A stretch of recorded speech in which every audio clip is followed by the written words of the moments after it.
High court মোড়ে কিন্তু answer সদস্যরা সকাল 10টা থেকে তারা কিন্তু অবস্থান নিয়েছে এবং তারা এই অবস্থান যে কর্মসূচি, এই কর্মসূচি থেকে তারা যে মেসেজটি দেওয়ার চেষ্টা করছে সেটির মূল মেসেজ হচ্ছে তাদের যে চাকরি সেটা স্থায়ীকরণ করতে হবে। একই সাথে তাদের আরো কিছু দাবি আছে এবং পাশাপাশি তারা কিন্তু আসলে পোশাকের যে পরিবর্তন সেটাও কিন্তু চাচ্ছে। আমরা এখানে আমাদের সাথে এই আন্দোলনে যারা উপস্থিত আছে আমরা তাদের কাছ থেকে আসলে জানতে চাইবো তাদের আসলে মূল দাবিটা কি এবং তারা বর্তমান যে অন্তর্বর্তীকালীন সরকার আছে তাদের কাছে কি মেসেজটা আসলে দিতে চাচ্ছে। আমাদের মূল দাবি আমরা হচ্ছে 3 বছর মেয়াদের চুক্তি ভিত্তিক চাকরি করি। হ্যাঁ, আমাদের 3 বছর পরে আমাদের রেস্ট নামক মরণ যন্ত্রণায় পাঠিয়ে দেওয়া হয়, তখন আমাদের কেউ কোনো খোঁজ খবর নেয় না। আমাদের দাবি একটাই, আমরা চুক্তি ভিত্তিক চাকরি করবো না। সারা বাংলাদেশে আমরা ৭৮,০০০ অঙ্গীভূত আনসার বিভিন্ন সংস্থায় কার্যক্রম করে থাকি। কাগজে কলমে আমাদের নাম আছে, কিন্তু আমরা তার সুযোগ সুবিধা কোনো কিছুই পাই না। আমাদের উপরের কর্তৃপক্ষ তারা আমাদের সমস্ত সুযোগ সুবিধা ভোগ করে। নতুন সরকার আসছে, আমরা চাই যে আমাদেরকে জাতীয়করণ করা হয়। আমরা এই কলমের পোশাক বছরে একটা পাই, একটা দিয়ে সারা বছর আমরা কাটাই।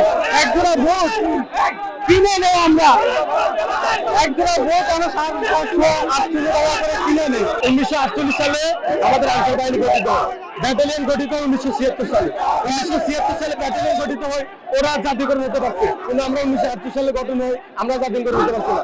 এর পিছনে মূল কারণ হচ্ছে সারা বাংলাদেশকে এবং মিডিয়া ভাইদেরকে একটা ভুয়া প্রচারণা করতেছে, যেটা হচ্ছে আমাদেরকে বোঝানো হয় আমরা 60 লক্ষ সদস্য আনসার বাহিনী, কিন্তু আমরা 60 লক্ষ বাহিনী না, আমরা হচ্ছে মাত্র 60,000। আমাদের দাবি একটাই, আমরা সকাল 10টা থেকে এখন পর্যন্ত আমরা মাঠে আছি।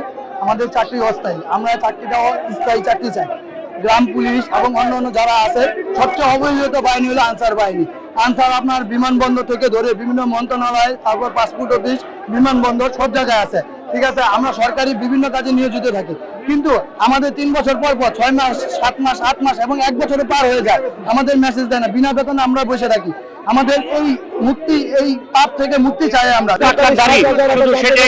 সেটাই আমরা জাতীয়করণ চাচ্ছি আর কি। এই তত্ত্বাবধায়ক সরকারের কাছে আমরা এটা আবেদন জানাচ্ছি।